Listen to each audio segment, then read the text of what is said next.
Hello बच्चों, मेरा नाम साक्षी गुप्ता है और आज आप मेरे साथ पढ़ेंगे व्याकरण की कक्षा 3 का पाठ 13। पाठ 13 में हम क्या पढ़ेंगे? पर्यायवाची शब्द, सिनोनियम्स।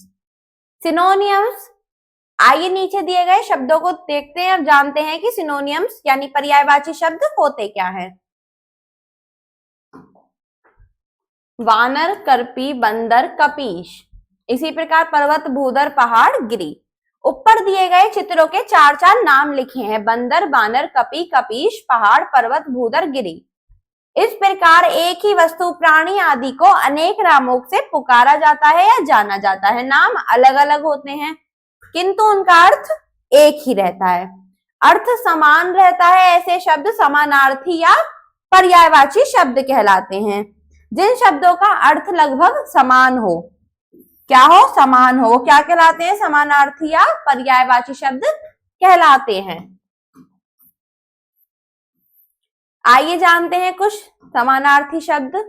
फूल, पुष्प, कुसुम, सुमन। रात, रात्रि, निशा, रजनी। पेड़, तरु, विटप, वृक्ष।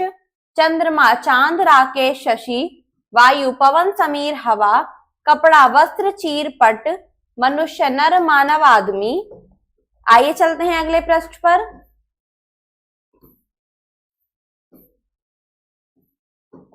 सूरज, सूर्य, रवि, दिनकर, नभ। आकाश, गगन, आसमान, पक्षी, खग, बिहग, पंछी। संसार, विश्व, जगत, दुनिया।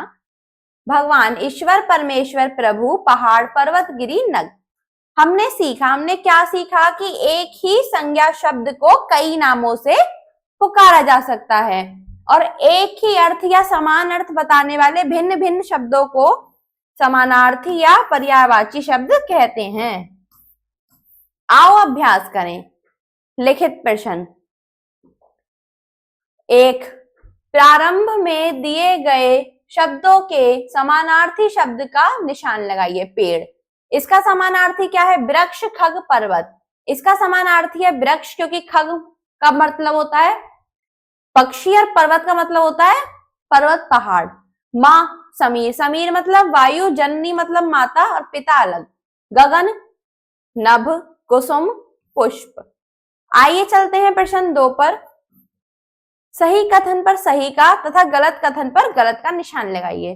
पर्यायवाची शब्द को विलोम शब्द भी कहते हैं? नहीं, पर्यायवाची शब्द को समानार्थी शब्द कहते हैं। पर्यायवाची शब्दों का अर्थ लगभग समान ही होता है। हाँ, पर्यायवाची शब्दों का अर्थ लगभग समान होता है, तभी हम उन्हें समानार्थी शब्द कहते हैं। पुष्प, सुमन और कुसुम शब्दों का अर्थ फूल है, इसमें भी आप सही का निशान लगाएंगे। हाँ, पुष्प, सुमन और कुसुम का अर्थ भी फूल ही होता है। आलय, निकेतन तथा सदन शब्द नभ के पर्यायवाची हैं? नहीं, आलय, निकेतन और सदन ये किसके पर्यायवाची हैं? घर के, नभ के नहीं है। नर, मानव, आदमी शब्द मनुष्य के पर्यायवाची हैं? राइट। आइए चलते हैं प्रश्न 3 पर।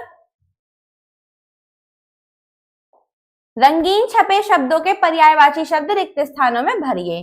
मेहनत करो, मेहनत का पर्यायवाची क्या होगा? परिश्रम। मेहनत करो, परिश्रम ही सफलता की कुंजी है।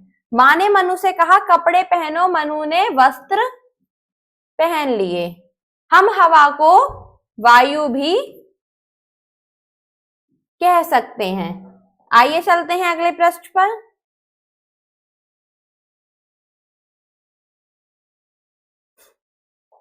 भगवान को हम प्रभु भी कहकर पुकारते हैं। माँ को जननी भी कहा जाता है। 4, निम्नांकित चित्रों के 3 पर्यायवाची शब्द लिखिए। क्या है ये? फूल, इसका पर्यायवाची क्या है? पुष्प, सुमन, कुसुम।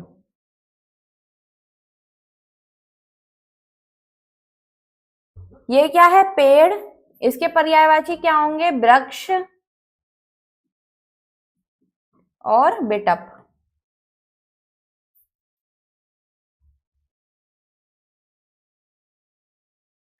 ये क्या है? पक्षी,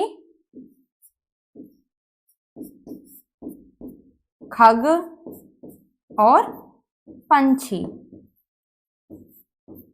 आइए चलते हैं इसी प्रकार से आगे। अब करने की बारी। अपनी कॉपी के पृष्ठ पर चित्र में दिखाई गई वस्तुओं प्राणियों के दो दो नाम लिखिए। इसमें आपको क्या करना है, अपनी कॉपी पर जो जो इसमें दिखाई जा रही हैं उसके दो दो नाम लिखने हैं। जैसे फूल इसमें दिखाया गया है, फूल दो, वृक्ष है, आसमान है, सूरज है, राजा है, रानी है, घर है, बादल हैं। इसी प्रकार से आप इनके दो दो नाम लिख लेंगे। धन्यवाद।